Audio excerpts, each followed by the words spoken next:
Salam sehat. Kita ngopi dulu ya.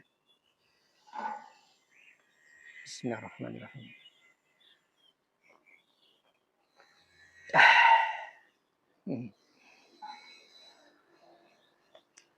Hiduplah seperti kopi. Sekalipun pahit, nikmatnya luar biasa. Dan jujur juga ya, seperti kopi. Karena kopi banyak dicari, banyak disukai, tanpa menyembunyikan rasa pahitnya. Nah, kita bahas tentang manfaat kopi untuk tubuh. Kopi ini yang pertama bisa meningkatkan energi. Karena apa? Karena kopi ini bisa menekan pengeluaran adenosin. Nah, adenosin itu adalah zat yang akan menyebabkan lelah. Nah, dengan dihambatnya adenosin, maka kelelahan akan menurun sehingga konsentrasi akan muncul, kewaspadaan akan muncul. Kemudian juga merangsang dopamin dan adrenalin yang akan meningkatkan mood dan energi akan semakin meningkat karena akan bertambah energinya sebagai ekstra energi. Itu yang pertama, meningkatkan mood, meningkatkan energi, meningkatkan fokus, ya.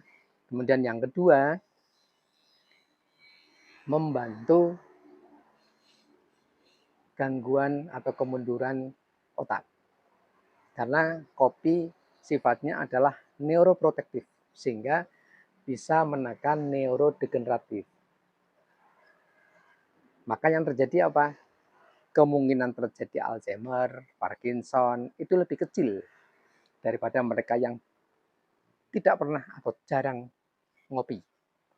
Ya, nah, jadi orang yang ngopi kemungkinan terjadi Alzheimer, Parkinson itu lebih kecil. Ya, yang kedua, kemudian yang ketiga, kopi kaya antioksidan. Antioksidan itu fungsinya apa? Bisa menangkal radikal bebas. Jadi radikal bebas itu adalah adanya molekul-molekul kuman kotoran yang akan masuk dalam tubuh. Nah, kalau tubuh ini banyak antioksidan, dia akan menangkal, memerangi radikal bebas, menangkal radikal bebas, supaya kalau masuk kalah, ya, atau nggak jadi masuk. Atau imun kita semakin meningkat dengan adanya antioksidan. Maka orang yang biasa ngopi pasti akan lebih sehat daripada yang tidak ngopi. Ya. Jadi yang ketiga, kemudian yang keempat, membantu pembakaran lemak. Karena kopi ini dia akan membantu sistem metabolisme dalam tubuh, juga membantu pembakaran lemak. Sekalipun persentasenya hanya 3-11%, kecil, tapi artinya kopi itu membantu. Maka orang yang ngopi, kemungkinan terjadinya obesitas itu lebih kecil. Sekalipun membantu pembakaran lemaknya kecil, ya, tapi seenggak-enggaknya membantu pembakaran lemak. Ya. Itu tadi yang keempat. Kemudian yang terakhir adalah adanya potensi panjang umur. Kalau yang ini saya secara pribadi masih kurang sepakat. Nanti jangan-jangan orang yang ngopi atau orang yang merokok, katanya merokok mengurangi umur, maka perbanyaklah kopi. Sehingga satu mengurangi, satu menambah. Ya. Biarkan masalah usia, masalah umur ini menjadi rahasia ilahi. Yang penting kita berbuat baik saja. Ya. Kalau silaturahim memperpanjang usia, saya sepakat, saya setuju. Hadisnya ada. Karena orang silaturahmi itu banyak sekali hormon-hormon yang dikeluarkan, hormon bahagia yang dikeluarin, sehingga meremajakan sel-sel dalam tubuh semuanya, baik kulit maupun organ-organ dalam. Sehingga dengan organ-organ ini sel-selnya menjadi bagus, menjadi remaja, usia boleh tua, tapi sel-sel kita muda.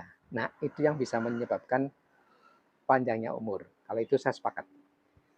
Jadi, Anda silaturahmi sambil di tempat teman kita, rekan kita, sambil ngopi.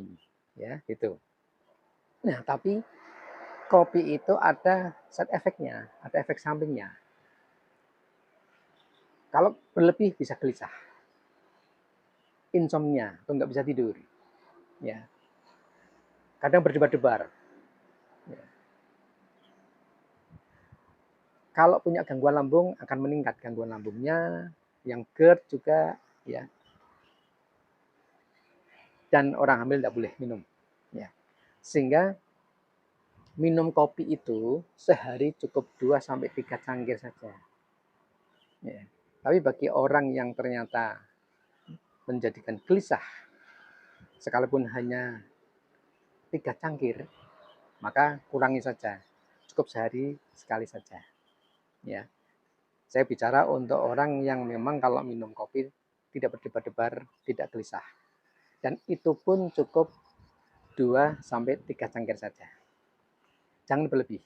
Dan juga kurangi gula dan creamer yang berlebihan. Supaya manfaat kopi ini bisa menjadi lebih optimal.